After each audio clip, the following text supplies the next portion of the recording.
Hello, this is Alia, and I'm going to be sharing with you some exit strategies for non-performing notes. So non-performing notes are essentially mortgages that are underwater. The non-performing notes that we buy as a team oftentimes have been non-performing for quite some time. Sometimes they've been delinquent for 2-3 years. And so when you're buying these at a heavy discount, there are a couple things that you have the opportunity to do to, one, make a large profit, but two, also to help the homeowner out. So I'm going to target 3 strategies here that allow the homeowner to walk without you ever actually owning that property, but making a nice profit. So the first that I'm going to talk about is a short sale. Now, short sales we've come to know in this market as banks approving a discounted resale rate. Now, when you're buying a non-performing note, typically you're buying it at 50% of the current market value or less. So let's say, for example, you have a house that is currently worth about $50,000 today, and you bought that note for, let's say, $20,000. Okay, and that's totally possible to do.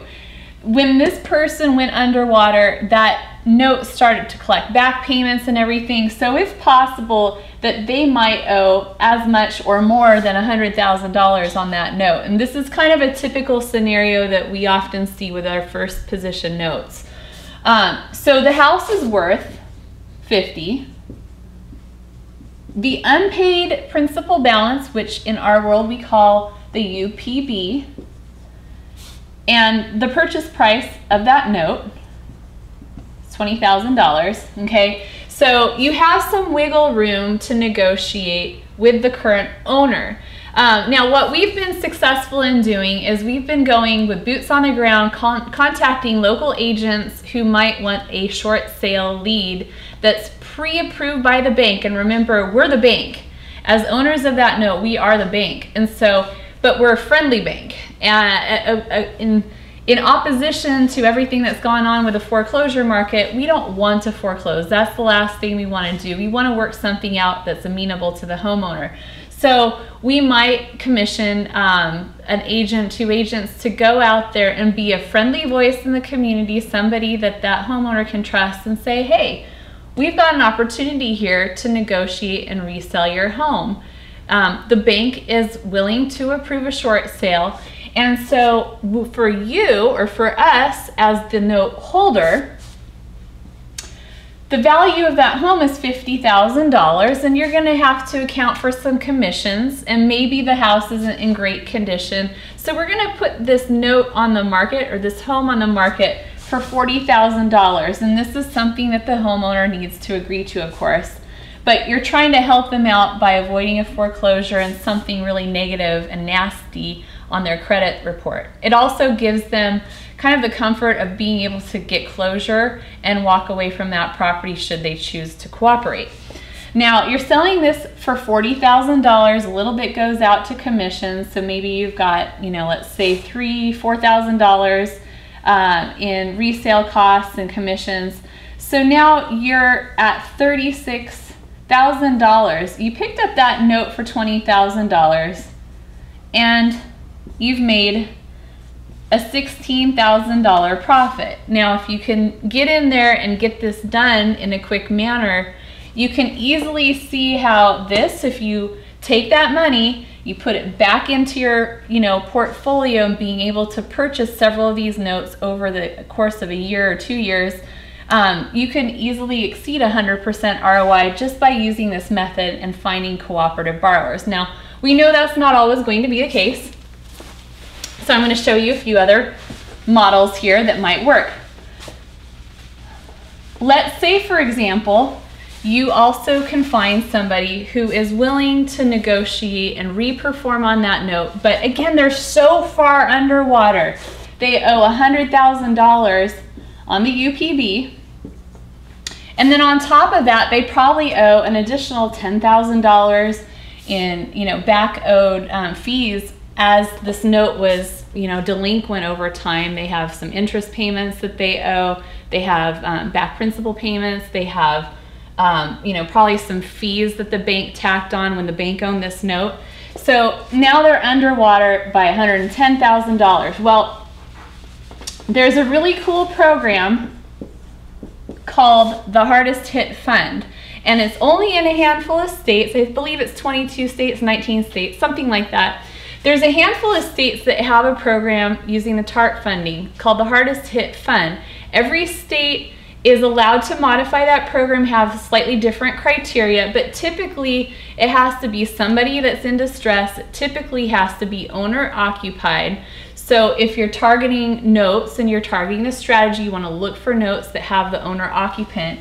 But here's the cool thing that can happen. So let's say, for example, again, that home is only worth $50,000, but this person wants to stay in their home. They're emotionally attached. Their children have grown up in that house, and where they want to go is nowhere. They want to stay in that house. They don't want to approve a short sale. They want to stay put. So if they qualify for Hardest Hit funds, here's what happens. Let's just take this back down to 100 to make things easy. Your $100,000 unpaid principal balance. The value of the home is $50,000. Now, in this particular case, you're not going to drop the value of that loan down to $50,000. What you're going to do is you're going to drop it down to $75,000. So $75,000 is going to be the new principal balance. So you reduce that mortgage by $25,000. Okay? Here's the cool part. As you're doing this and you're getting your homeowner qualified for the Hardest Hit Fund program, once that's approved, the government actually sends you a check. Now this is lovely because I know this is our hard tax dollars at work, but this money has already been allocated and it's going to be allocated until it's all used up. So as an investor, you might as well take advantage of the opportunity that this presents.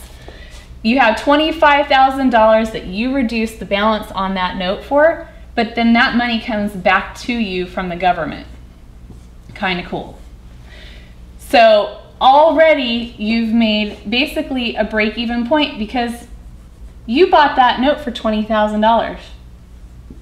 You're already plus $5,000, and that's just the beginning of it. So you're into that note for $20,000. You got $25,000 back. And now you have a note that is performing at $75,000. So you have a reperforming note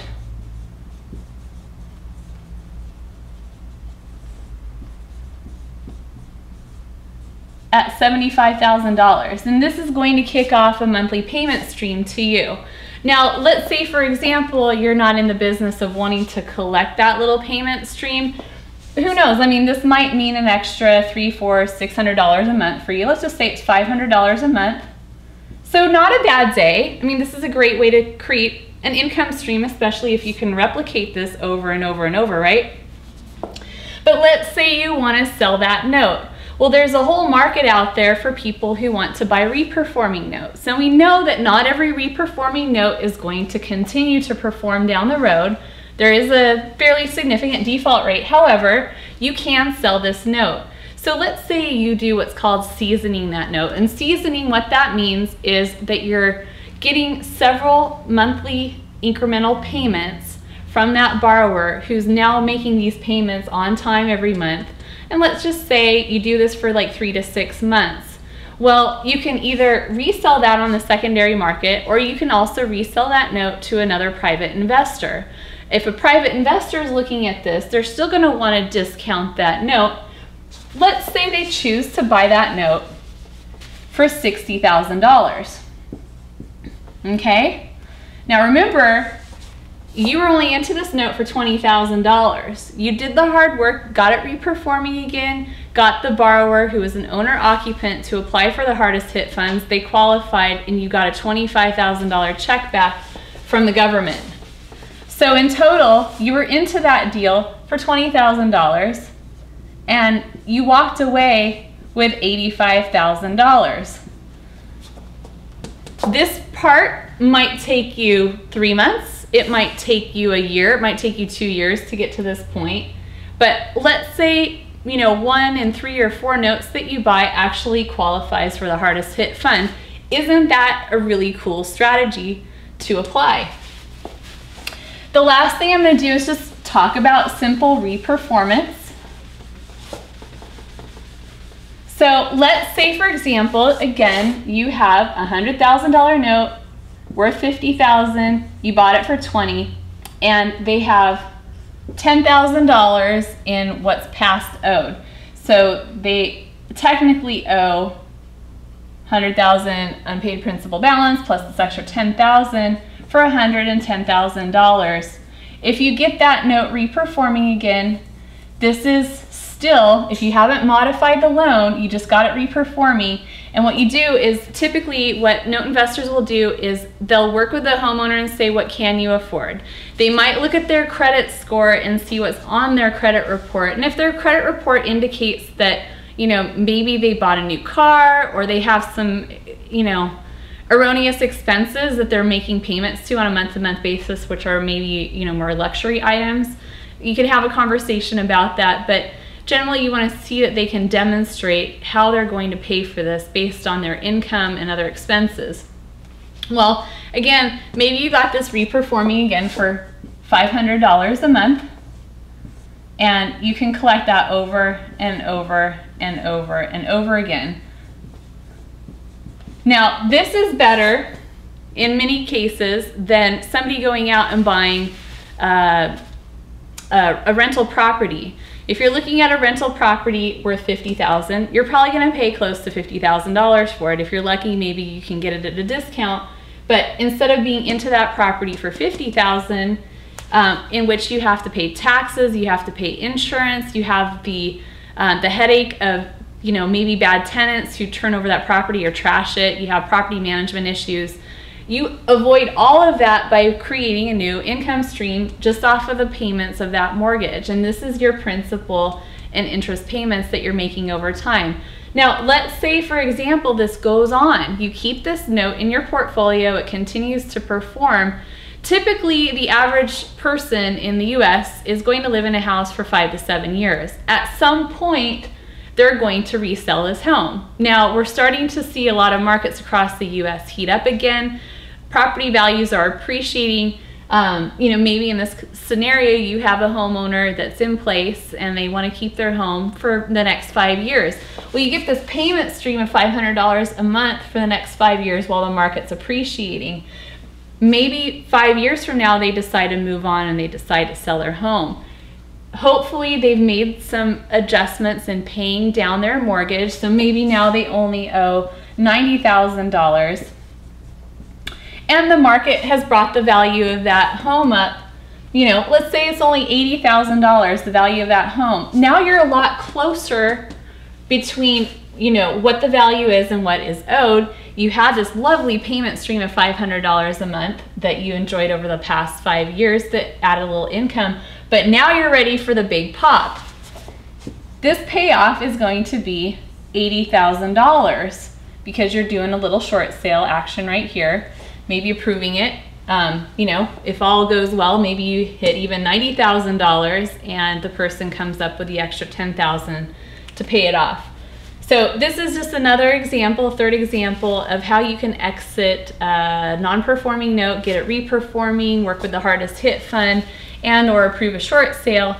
So as you can see, when you're doing non-performing notes, there's a lot of options, and these are just 3 strategies that you can apply to your business.